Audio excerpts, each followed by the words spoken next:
මම අද ඔයාලට කතා කරන්නේ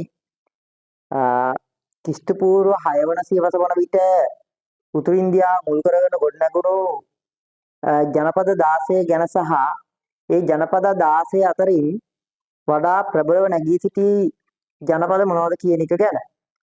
ක්‍රිස්තු පූර්ව 6 වන සියවස වන විට උතුරු ඉන්දියාවේ පැවති දේශපාලන තත්ත්වය ක්‍රිස්තු පූර්ව 6 වන සියවස ක්‍රිස්තු පූර්ව 6 වන සියවස වන විට උතුරු ඉන්දියාවේ පැවති දේශපාලන තත්ත්වය පිළිබඳව තොරතුරු විමසනකොට විශේෂයෙන් මේ අවධියේදී ජනපද 16ක් පැවතියා. ජනපද 16ක් පැවතියා. මේ ජනපද 16 අතරින් නැගී ආව ජනපද 4ක් තියෙනවා. ඒ තමයි කෝසලය, වස්ය, අවන්තිය සහ මගධය කියලා කියන්නේ. ක්‍රිස්තු පූර්ව 6 වන සියවසේදී පැවති මේ ජනපද, ඒ වගේම මේ ජනපද හා සම්බන්ධ අගනුවරවල් පිළිබඳව ඔයාලගේ විභාගෙදී අහන්න පුළුවන්. විශේෂයෙන් මේ කාලය වෙනකොට ජනපද 16ක් ගොඩනැගුණා. අංග, චම්පා, මගධ රජගහ, කාසි බරණැස, කෝසලය, දකුණු කුසාවතිය, උතුරු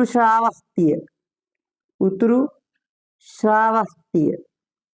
සාමාන්‍ය ප්‍රමාණයෙන් ලොකු ජනපදවලට අගනුවරවල් දෙකක් පැවතියා. කෝසලයට දකුණු කුසාවතිය, උතුරු ශ්‍රාවස්තිය. වජ්ජි වෛශල්‍ය,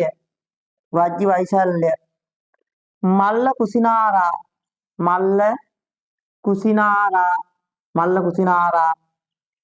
චේති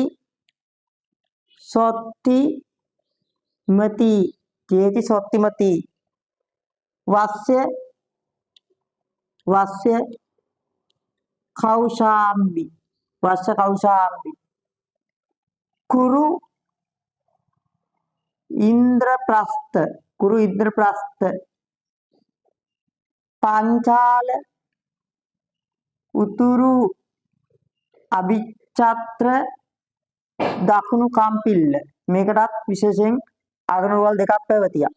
පංචාල, උතුරු අභිචත්‍ර, දකුණු කම්පිල්ල. මත්ස්‍ය විරාට, සූරසේන මතුරා, අශ්මක පෝතන, අවන්ති උදේනි, ගාන්ධාර, තක්ෂිලා, කාම්බෝජය, පුරුෂපුර. හරි. ඔයාලට පුතේ පැහැදිලි වෙන්න ඕනේ ක්‍රිස්තු පූර්ව 6 වන සියවස වන විට උතුරු ඉන්දියාවේ පැවති ජනපද 16 සහ ඒ වගේ අගනුවරවල්. විභාගයේදී විශේෂයෙන් උසස් පෙළ විභාගයේදී බහුවර්ණයක් විදිහට මේක අහන්න පුළුවන්. මේවෙන් ජනපද කීපයක් දීලා ඒවයි අගනුවරවල් එක්ක. එවනම් අහපව පාරක් ඔයාලා බලා ගන්න. අංග චම්පා, මගධ රජගහ, කාසි බරණැස, කෝසලයේ දකුණු කුසාවතිය, උතුරු ශ්‍රාවස්තිය, වජ්ජි වෛශල්‍ය, මල්ල කුසිනාරා, චේති සොත්තිමති, වස්ය කෞශාම්බි, කුරු ඉන්ද්‍රප්‍රස්ත, පංචාල, උතුරු අභිචත්‍ර, දකුණු කම්පිල්ල, මත්ස්‍ය විරාට, සූරසේන මතුරා, අශ්මක පෝතන, අවන්ති උදේනි, ගාන්ධාර තක්ෂිලා, කාම්බෝජ පුරුෂපුර. මෙන්න මේ ජනපද 16 අතරින් නැගී ආවා ජනපද 4ක්. ඒ ජනපද 4 තමයි කෝසලය, වස්ය, අවන්තිය, මගධය කියලා කියන්නේ. මේ ජනපද 4ට, මේ නැගී ආපු ජනපද 4ට කියනවා චතුර්මහා විජිත කියලා. මේ චතුර්මහා විජිත අතරිනුත් නැගී ආවා ජනපදයක්. ඒක තමයි මගධය කියලා කියන්නේ. ඔයාලගෙන් විභාගයට විශේෂයෙන් උසස් පෙළ විභාගයට අහනවා ප්‍රශ්නයක්. పూర్ව මෞර්ය මගධ අධිරාජ්‍යයේ නැගීම අනුප්‍රාප්තික රාජවංශ ගණනාවක ප්‍රතිඵලයකි. සාකච්ඡා කරන්න.